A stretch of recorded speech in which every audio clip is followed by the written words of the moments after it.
Deputy CM Sachin Pilot के BJP के संपर्क में होने की खबर है। बताया जा रहा है कि वो आज बीजेपी में शामिल हो सकते हैं। खबर है कि उन्होंने बीजेपी उपाध्यक्ष ओम माथुर से मुलाकात की, जिसके बाद कयास लगाए जा रहे हैं कि वो दूसरे बीजेपी नेताओं से भी मुलाकात कर सकते हैं, क्योंकि बीजेपी राजस्थान के हालात पर लगातार नजर बनाए हुए है।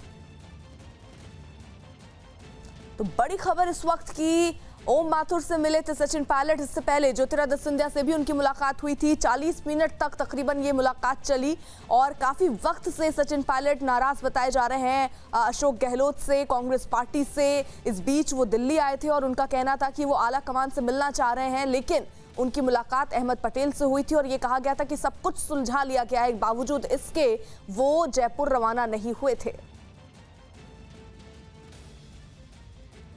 मामला है भारतीय जनता पार्टी के कार्यकर्ता के नाते मुझे इसमें कुछ नहीं कहना।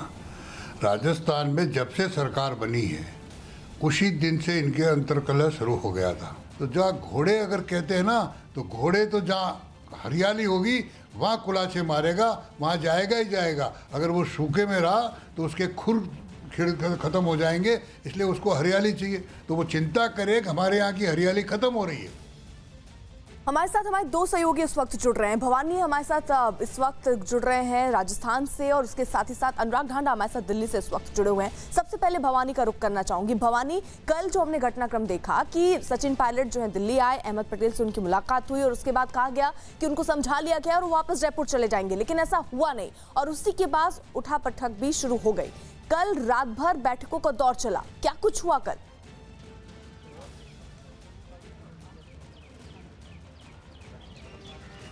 देखिए, कल रात को फाइनली रात को जो मीटिंग हुई थी उसमें तकरीबन 1:30 बजे मुख्यमंत्री अशोक गहलोत और सीनियर नेताओं के बीच में जो मीटिंग हुई थी उसके अंदर ये एक तो व्हिप जारी करने का फैसला किया। व्हिप जारी कर दिया गया। व्हिप में साफ तौर पर ये कहा गया कि जो विधायक मीटिंग के अंदर शामिल नहीं होंगे उनके खिलाफ कार्रवाई की जाएगी। दूसरा, समर्थन पत्र ले लिए गए थे। समर्थन पत्र पिछले 2 दिन से सिलसिला चल रहा है, यानी कि ये तैयारी अभी से नहीं है, पहले से है और ये कांग्रेस को अंदेशा था कि कुछ भी हो सकता। और समर्थन पत्र में सबसे बड़ी बात है कि सचिन पायलट के समर्थकों ने भी समर्थन पत्र पर साइन कर दिए गए हैं।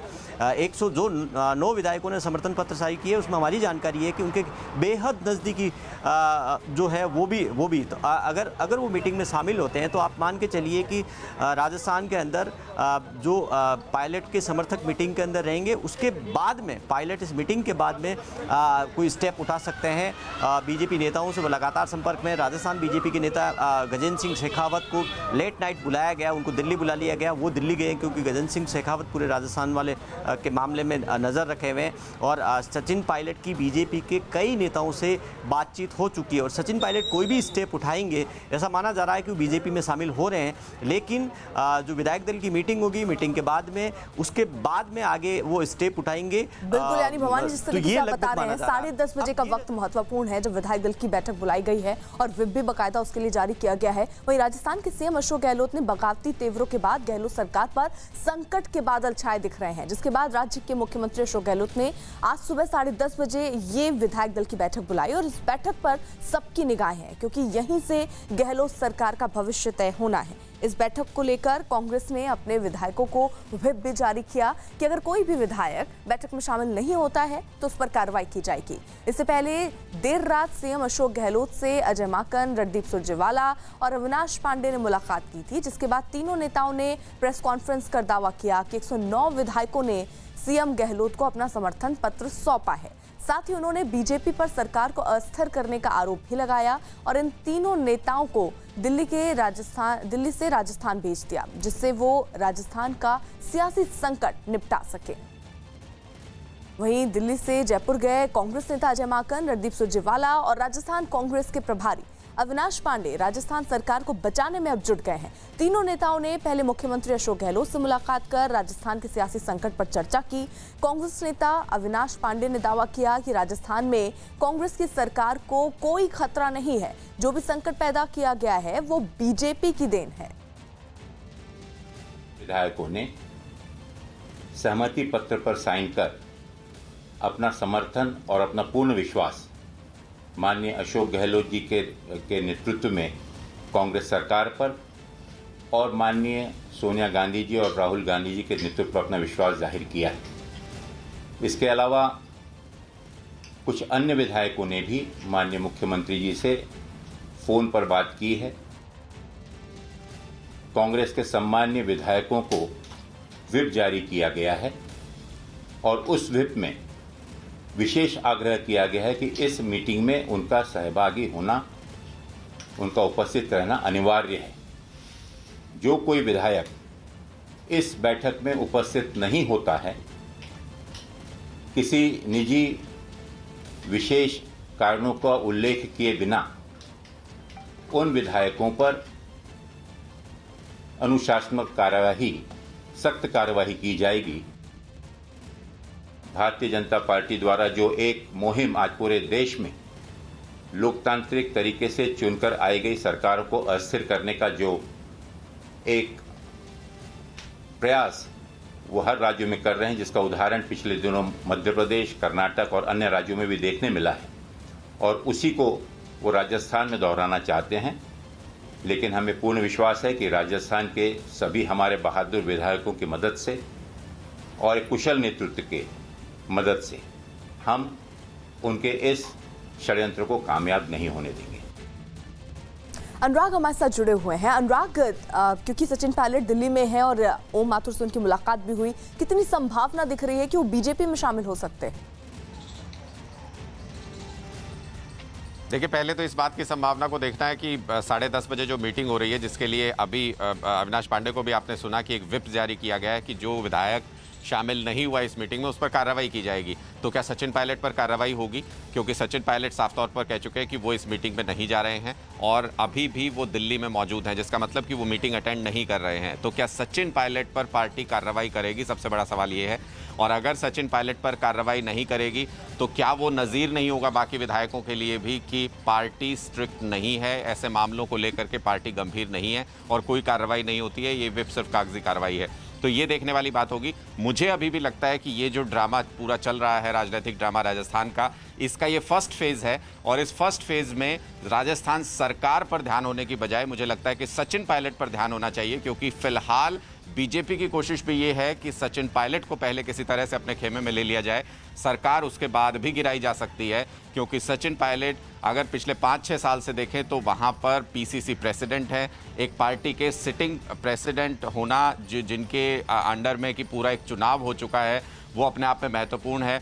बीजेपी नेता पर ध्यान दे रही है, कांग्रेस फिलहाल सरकार बचाने को तवज्जो दे रही है। तो ये निश्चित तौर पर एक गेम पॉइंट होगा इस पूरे के पूरे ड्रामा का कि क्या सचिन पायलट का रुख होता है, और वो रुख 10:30 बजे की मीटिंग के बाद जो पार्टी ब्रीफिंग होगी उससे तय होगा कि क्या पार्टी उन नोटिस के बारे में कोई जिक्र करती है या नहीं, सचिन पायलट की जो शिकायतें उनके बारे में कोई जिक्र करती है या नहीं, या बिल्कुल अनुराग, यानी महत्वपूर्ण 10:30 बजे ही है। देखना होगा कि किस तरीके से जो बहुमत का दावा कर रही है उसको पूरा करती है, और सचिन पायलट जैसा कह चुके हैं वो नहीं पहुंचने वाले हैं। अगर वो नहीं पहुंचते तो क्या उन पर कार्रवाई भी होती है, ये भी देखना होगा। इससे पहले सचिन पायलट ने बताया कि वो कांग्रेस विधायक दल की बैठक में नहीं शामिल होंगे।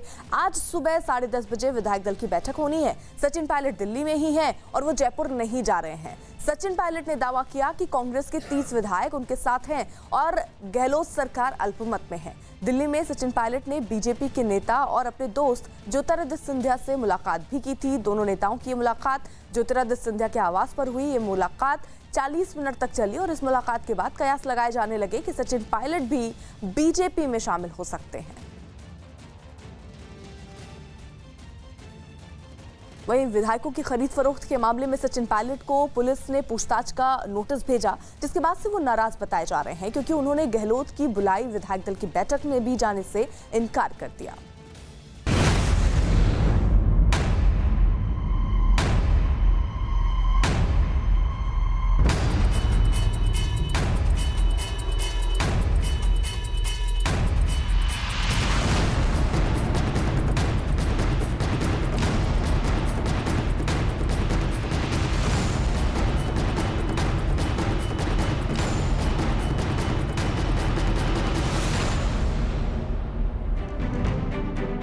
राजनीति में जो होता हुआ दिखता है सिर्फ सच उतना ही नहीं होता। गहलोत और पायलट के बीच छिड़ी तनातनी की कहानी की भी कई परतें हैं। पहले जो हो रहा है उसे समझिए। इस सियासी तनातनी के 3 केंद्र हैं। पहला केंद्र है सत्ता चलाने वाले अशोक गहलोत, दूसरा है उप मुख्यमंत्री सचिन पायलट, जिन्हें शिकायत है कि गहलोत उनकी अनदेखी कर रहे हैं और किनारे लगाना चाहते हैं। और तीसरा केंद्र है, या ये कहें कि बनाया जा रहा है, वो है बीजेपी। गहलोत का आरोप है कि पायलट बीजेपी के साथ मिलकर सरकार गिराना चाहते हैं। अब इस मामले को ऐसे समझिए कि अशोक गहलोत, जो कि मुख्यमंत्री भी हैं और गृह मंत्रालय खुद देखते हैं, उनकी पुलिस टीम की एसओजी सरकार गिराने के मामले में एफआईआर दर्ज करती है और इस मामले में सचिन पायलट को पूछताछ के लिए बुलाया जाता है। लेकिन बीजेपी के किसी भी नेता को आरोपी नहीं बनाया गया है। कांग्रेस सरकार गिराने के लिए बीजेपी पर खरीद फरोख्त का आरोप लगा रही है, लेकिन एसओजी ने एफआईआर दर्ज की, उसमें सूचनाएं ऐसी है मानो सचिन पायलट सरकार गिराकर खुद मुख्यमंत्री बनना चाहते हैं। बीजेपी के राजस्थान के अध्यक्ष सतीश पूनिया का कहना है कि बीजेपी तो बहाना है, सचिन पायलट असली निशाना है। सतीश पूनिया कहते हैं कि पायलट को बदनाम करने के लिए गहलोत बीजेपी को घसीट रहे हैं। बीजेपी की बात में दम इसलिए भी नजर आता है कि एफआईआर में पायलट का नाम ऐसे लिखा गया है जैसे वो गहलोत सरकार गिराने की कोशिश में है। दरअसल पायलट को धारा 124A के तहत नोटिस भेजा गया। ये देशद्रोह की धारा है। एसओजी ने जो एफआईआर दर्ज की है उसका आधार 2 लोगों की बातचीत को बनाया गया है। ये लोग हैं उदयपुर के अशोक सिंह और ब्यावर के भारत मलानी, जिनकी बातचीत टैप की गई। इन दोनों के फोन अवैध हथियार तस्करी की जांच के नाम पर टैप किए गए। इन दोनों की 9 जून को हुई बातचीत पर 1 महीने बाद 10 जुलाई को एफआईआर लिखी गई। एसओजी ने एफआईआर में लिखा, निर्दलीय विधायक रमीला खड़िया को 25 लाख का ऑफर दिया गया। एसओजी ने लिखा कि विधायक खरीदने की जानकारी उनके अधिकारियों को सूत्रों से मिली है, लेकिन किसी बीजेपी नेता को एफआईआर में आरोपी नहीं बनाया गया। राजस्थान की इस तकरार में सस्पेंस, ड्रामा, एक्शन सब कुछ है। मुश्किल है तो क्लाइमेक्स को समझना। फिलहाल राजस्थान में गहलोत खेमे में मंत्रियों ने भी पायलट को घेरना शुरू कर दिया है। बीजेपी वाले कोशिश तो कर ही रहे हैं, तो वो जिनसे भी संपर्क साध रहे हैं, उन लोगों को कह रहा हूँ कि मध्य प्रदेश से सबक लें। मिट्टी पलीत हो जाती है, आदमी बर्बाद हो जाता है। गहलोत खेमा भी इशारा कर रहा है कि राजस्थान की लड़ाई में असली खींचतान गहलोत और पायलट के बीच में है। अब ये समझिए कि इन दोनों के बीच विवाद क्या है। दरअसल सचिन पायलट बीते 6 साल से राजस्थान कांग्रेस के अध्यक्ष हैं। अब गहलोत अपने भरोसेमंद आदमी को अध्यक्ष बनाना चाहते हैं। इसके साथ ही गहलोत मंत्रिमंडल विस्तार और राजनीतिक नियुक्तियां भी करना चाहते हैं। लेकिन अड़चन यह है कि सरकार और संगठन में नियुक्ति कांग्रेस समन्वय समिति की बिना मर्जी के नहीं हो सकती है। इस समन्वय समिति में सचिन पायलट भी सदस्य हैं, जिसके चलते गहलोत मंत्रिमंडल विस्तार मनमाफिक नहीं कर सकते हैं। सचिन पायलट सरकार और संगठन में अपनी टीम की हिस्सेदारी चाहते हैं और गहलोत अहम पदों पर अपने विश्वास पात्र रखना चाहते हैं। राजस्थान में जब सरकार बनी थी तभी से गहलोत और पायलट के बीच मुख्यमंत्री पद को लेकर होड़ शुरू हो गई थी। कांग्रेस आलाकमान ने तब जैसे तैसे हालात संभाल लिए, लेकिन दोनों नेताओं के बीच खेमेबंदी और अपनी ताकत बढ़ाने का शीत युद्ध अभी भी जारी है।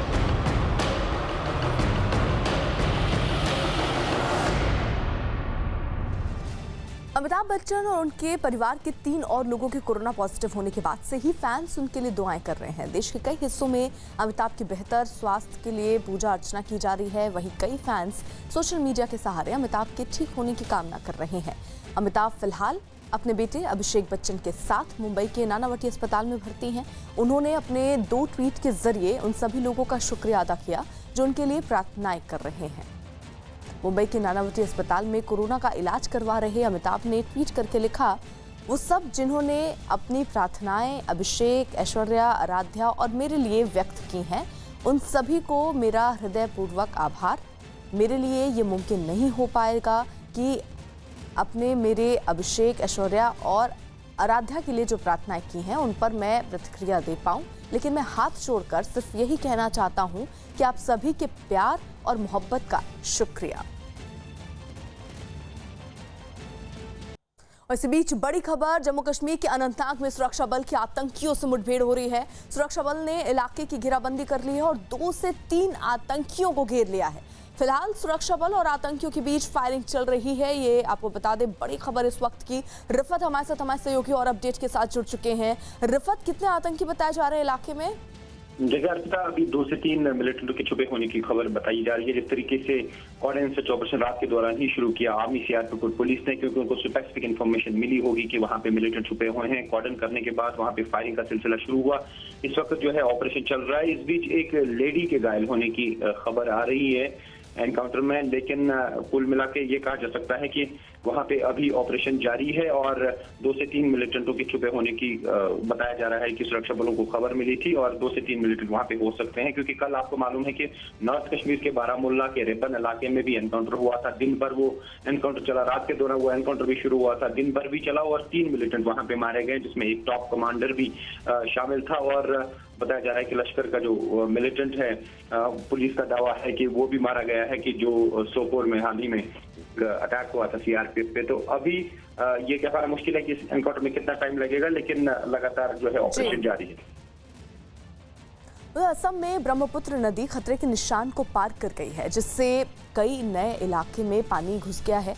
अब तक राज्य में 24 जिलों में आई बाढ़ में करीब 13 लाख लोग प्रभावित हैं और इसका दायरा लगातार बढ़ता जा रहा है, जिससे उन जिलों में भी बाढ़ का खतरा बढ़ गया जिनमें अब तक ब्रह्मपुत्र नदी का पानी नहीं पहुंचा था। ऐसे ही एक जिला शिवसागर है, जहां से आई तस्वीरों में दूर दूर तक पानी भरा नजर आया। जैसे ही ब्रह्मपुत्र नदी ने खतरे के निशान को पार किया, उसका पानी सैलाब की तरह सड़कों पर बहता दिखाई दिया। नदी का पानी तेजी से रिहायशी इलाकों में घुस गया और वहाँ की पूरी तस्वीर बदल दी। बाढ़ के पानी में कई इलाके पूरी तरह डूब गए। हालात ऐसे हो गए कि नदी और सड़क की पहचान करना तक मुश्किल हो गया। एक इलाके में तो पानी इस कदर भर गया कि वहाँ के कई मकान पानी में पूरी तरह से डूबे दिखाई दिए, जबकि कुछ मकानों की सिर्फ छतें ही दिखाई दे रही थीं। एक तस्वीर में तो पानी से घिरे कुछ लोग प्रभावित इलाकों से अपना सामान लेकर निकलने की कोशिश करते दिखे, जबकि कुछ लोग घर छोड़कर ऊंची जगहों पर अपना नया ठिकाना बनाते नजर आए। अमेरिका के सैन डिएगो में नेवी के एक जहाज में आग लगने के बाद हड़कंप मच गया। ये जहाज समुद्र के किनारे था, तभी एक जोरदार धमाके के बाद उसमें आग लग गई और देखते ही देखते जहाज के बीच का हिस्सा आग की लपटों से घिर गया और उससे धुआं उठता दिखा। बताया गया कि हादसे के वक्त जहाज पर करीब 160 लोग थे, जिनमें 18 लोग मामूली रूप से घायल हुए हैं। जहाज में ये आग कैसे लगी, फिलहाल इसका पता नहीं चल पाया है।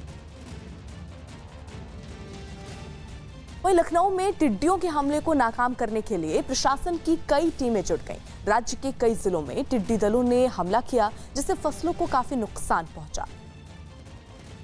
लेकिन जैसे ही इन टिड्डियों ने लखनऊ पर हमला किया, प्रशासन के लोगों ने मोर्चा संभाल लिया। आसमान में उड़ रही ये टिड्डियां डेरा जमाती, उससे पहले ही शहर की सड़कों पर सायरन बजाते हुए पुलिस की गाड़ियां दौड़ने लगी। कुछ पुलिस वाले मोटरसाइकिल पर सवार दिखे, जो टिड्डियों को भगाने के लिए सायरन बजाते हुए गश्त पर निकल पड़े। पुलिस वाले हर उस इलाके में पहुंचे जहां टिड्डियां आसमान में उड़ती दिखाई दी या फिर टिड्डियों के हमले की उन्हें जानकारी मिली। इतना ही नहीं, नगर निगम के दफ्तर के बाहर तो जोर जोर से ढोल, नगाड़े और लाउड स्पीकर पर गाने बजाए जाने लगे। कुछ लोग हाथ ऊपर उठाकर शोर मचाते दिखे। करीब 2 घंटे की मेहनत के बाद टिड्डियों को भगाने के काम में लगे लोगों की मेहनत रंग लाई और टिड्डियां शहर को छोड़कर आगे बढ़ गईं। जहाँ जहाँ पे हमको टिड्डी सूचना मिली, वहाँ पे हमने अपने बैंड्स भेजे और उसी का नतीजा है कि सुनने में आ रहा है कि टिड्डी दल लखनऊ छोड़ करके आगे निकल चुका है। उत्तर सिक्किम में लगातार हो रही मूसलाधार बारिश की वजह से वहां एक 3 मंजिला इमारत ढह गई। बारिश की वजह से इमारत का कुछ हिस्सा धीरे धीरे करके गिरना शुरू हो गया, जिससे वहां रहने वाले लोगों में दहशत फैल गई। इसके बाद प्रशासन को मामले की जानकारी दी गई। इमारत की हालत को देखते हुए प्रशासन ने वहां रहने वाले लोगों को पहले ही निकाल दिया था। इसके बाद इमारत का कुछ हिस्सा आगे की तरफ झुक गया और फिर अचानक पूरी इमारत ढह गई। बताया गया कि इमारत पुरानी थी, जिसकी वजह से वो लगातार हो रही बारिश की वजह से और कमजोर होकर गिर गई। जिस वक्त इमारत गिरी उस वक्त भी वहां लगातार बारिश हो रही थी।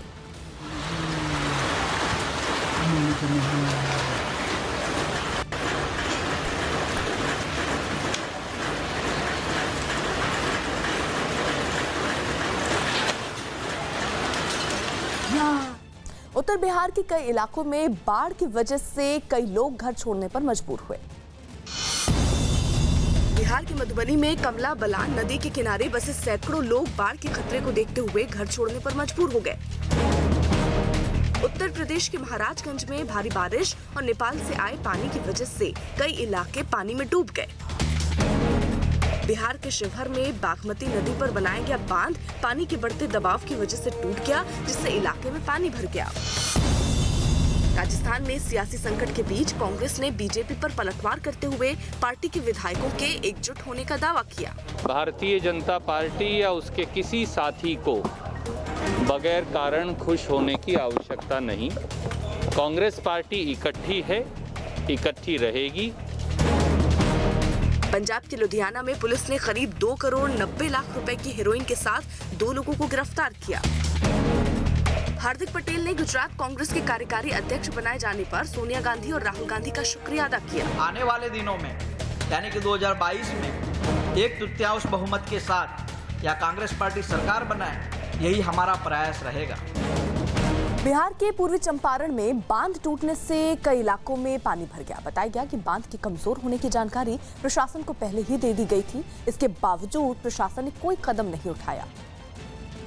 यही वजह रही कि जैसे ही नदी में उफान आया, बांध उसे झेल नहीं सका। बांध टूटते ही नदी का पानी खेतों में लगी फसलों और मकानों को अपनी चपेट में लेना शुरू कर दिया। कुछ ही घंटे में वहां बाढ़ के हालात बन गए। हर तरफ पानी ही पानी नजर आया। सड़कें भी नहरों में तब्दील हो गई, खेत तालाब बन गए।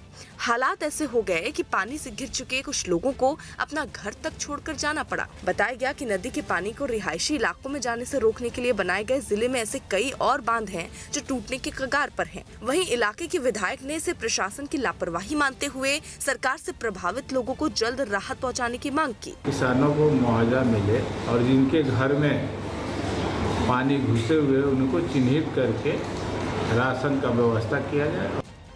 उत्तर प्रदेश के बदायूं में सिलेंडर फटने से लगी आग में जलकर कई झोपड़ियां राख हो गई। बताया गया कि हादसे की काफी देर तक दमकल के कर्मचारी वहां नहीं पहुंच सके और यही वजह रही कि झोपड़पट्टियों से आग की लपटें उठती रही। उसमें रहने वाले लोगों ने खुद को तो किसी तरह से बचा लिया, लेकिन अपना सामान वो नहीं बचा सके। आग तेजी से फैली, जिसके बाद लोगों ने अपने स्तर पर उसे बुझाने की काफी कोशिशें की। आरोप है कि दमकल और पुलिस को खबर किए जाने के बावजूद वहां कोई नहीं पहुंचा। हालांकि लोगों की मेहनत बेकार गई, क्योंकि जब तक आग बुझाई गई तब तक सब कुछ जलकर राख हो चुका था। मैं हूं किशोर अजवाणी। आज की ताजा खबर जारी है।